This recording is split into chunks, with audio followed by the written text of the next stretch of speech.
Hi, good afternoon. My name is Ching Jie. So let's start off with what I've done for the team. I've helped to create two key functions to the project, namely the applications and approvals for claims. This means that the employees are able to apply for claims and the managers are allowed to approve claims.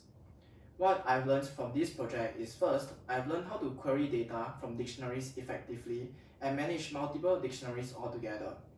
For example, upon the approvals of claims, there's interactions with three different dictionaries: the claims pending, claims confirmed, and the claims made successfully.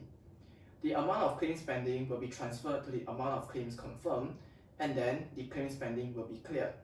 Thereafter, the claims made successfully will also be updated with the amount. The managers are also allowed to choose which category of claims they wish to approve. For example, there's taxi fare, medical claims, and miscellaneous expenses.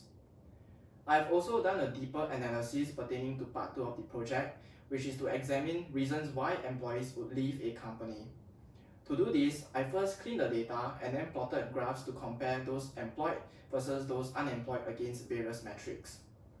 For challenges, during part 1 of the project, I had to think about how to seamlessly connect every feature into one super app, and the solution to it is to rely on functions. So for example, to allow an employee to log in, apply for claims, log out, and another users to re-log in, we have to rely on functions so that we do not have to repeat on tedious codes again. Now, whenever I need help with the things I'm not so sure with, I will find myself on w3schools.com. And with this, it sums up my entire learning experiences to be a fulfilling one because it is my biggest coding project up to date and I've learned so much from it. Thank you.